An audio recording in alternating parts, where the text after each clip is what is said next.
பகவத்கீதையில் 2வது சாப்டரில் 12வது ஸ்லோகம். ந த்வேவாஹம் ஜாது நாசம் ந த்வம் நேமே ஜனாதிபாஹ ந சைவ ந பவிஷ்யாமஹ சர்வே வயமதః பரம். இப்போ இதுக்குள்ளே அர்த்தத்தை பார்க்கலாம். இதில் எல்லாமே 2 நெகட்டிவாக கண்ணன் சொல்கிறார். 2 நெகட்டிவ்னா ஒரு பாசிட்டிவ் இல்லையா, அந்த மாதிரி அர்த்தத்தில் சொல்கிறார். அதனால் கொஞ்சம் கன்ஃபியூஷன் மாதிரி இருக்கும். ஆனால் 2 நெகட்டிவ் வரனால நீ கரெக்டாக புரிஞ்சுக்கலாம்.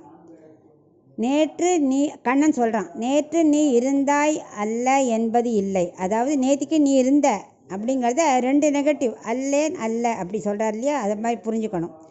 நேற்று நீ இருந்தாய் அல்ல என்பது இல்லை, அரசர்களும் நேற்று இருந்தார்கள் அல்ல என்பது இல்லை. இன்று நீ இருக்கிறாய் அல்லேன் அல்ல, அரசர்களும் இன்று இருக்கிறார்கள் அல்லேன் அல்லை. நாளை நீ இருப்பாய் அல்லேன் அல்ல, மற்றவர்களும் இருப்பார்கள் அல்லேன் என்பது இல்லை. இது எல்லாமே என்னென்னா 2 நெகட்டிவ் ஈக்குவல் டு ப்ளஸ். அது நேற்றுக்கும் நீ இருந்த, இன்றைக்கும் இருக்க, நாளைக்கும் இருப்ப அப்படிங்கிறத அப்படி அவனுக்கு குழப்பி நம்மளையும் குழப்பி சொல்கிற. நேற்று நீயும் உண்டு, நானும் உண்டு, அவர்களும் உண்டு. அதே போல் நாளை நீயும் நானும் அவர்களும் உண்டு. அதாவது அர்ஜுனா, நீ இன்றைக்கி இருக்கிறேன்னு என்ன சொல்கிறது உடலை பற்றி, ஆனால் நான் சொல்கிறது என்ன தெரியுமா, ஆத்மாவை பற்றி. ஆத்மா நிரந்தரம், உடல் தான் அழிஞ்சுட்டே இருக்கும். ஆனால் இந்த ஆத்மா இருக்கே, நேற்றுக்கும் இருந்தது, இன்றைக்கும் இருக்குது, நாளைக்கும் இருக்குது, எக்காலமும் உண்டு. ஊழிகாலம் முடிஞ்சாலும் மறுபடியும் உண்டு. ஆனால் நீ கூறுவது உடம்பு இருக்கே, அது நிரந்தரம் இல்லாதது. அதான் நான் நீ என்பது ஆத்மாவை பற்றி கூறுற. முக்காலத்திலும் அழிவில்லாதது நீ புரிஞ்சிக்கல. இன்னும் உடல் மட்டும்தான் அழிகிற, நன்னா புரிஞ்சுக்கோ. ஆனால் நான் நேற்று இன்று நாளை இருப்பேன். உங்களை மாதிரி இல்லை. நான் எப்போவுமே நிரந்தரம். ஏன்னா உங்களை மாதிரி நான் கர்மத்தினால் பறக்கலை. நான் என்னோடய இச்சையினால் அவதரிக்கிறேன். இப்போ நான் உலகத்தில் அதர்மம் தலை தூக்கிட்டேன்னா அதை அழிக்கிறதுக்காக பிறப்பேன். அது என்னோடய இச்சையினால் அவதாரம். நீங்கள்லாம் அப்படி இல்லை, கர்மத்தினால் பிறக்கிறீங்க அப்படின்னு அவர் விளக்கமாக சொல்கிறார். 2வது சித்து அச்சித்து ஈஸ்வரன் 3 தத்துவம் இருக்குது. நம்மளாம் ஜீவாத்மா சித்து.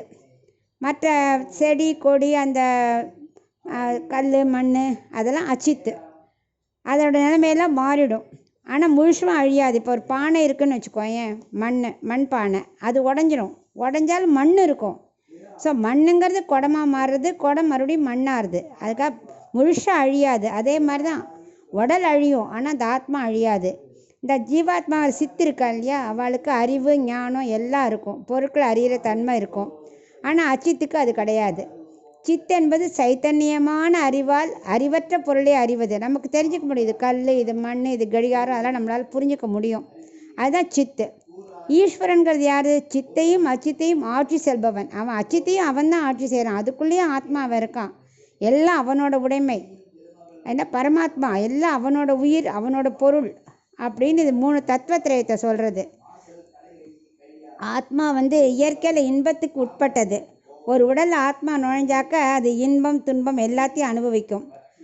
ஆனால் இயற்கையில் அதுக்கு மாறுதல் கிடையாது. அந்த இன்பத்துன்பம் முடிஞ்சு உடல் அழிஞ்ச உடனே ஆத்மா வெளியில் வந்துடும். அதுக்கு அதுக்கப்புறம் அதுக்கு பாதிப்பு இருக்காது. அதோட இது அடுத்த உடல் எடுக்கும்போது தான் அதுக்குள்ளே அந்த கர்மாக்கு ஏற்ற மாதிரி அதை அனுபவிக்க ஆரம்பிக்கும், இன்பமோ துன்பமோ. ஆனால் ஈஸ்வரனுக்கு அப்படி மாறுதலே கிடையாது. அநேக ரூபாய விஷ்ணுவேன் வந்திருக்கு இல்லையா, அதே மாதிரி எத்தனை ரூபம் எடுத்தாலும் அவருக்கு மாற்றல் கிடையாது. அது அச்சித்து இருக்கே, அதுக்கு இன்ப துன்பம் எதுவுமே தெரியாது. ஏன்னா அதுக்கு அந்த அறிவே கிடையாது. இப்படி இந்த 3 தத்துவத்தையும் அவனுக்கு விளக்க ஆரம்பிக்கிறார் இந்த ஸ்லோகத்தில்.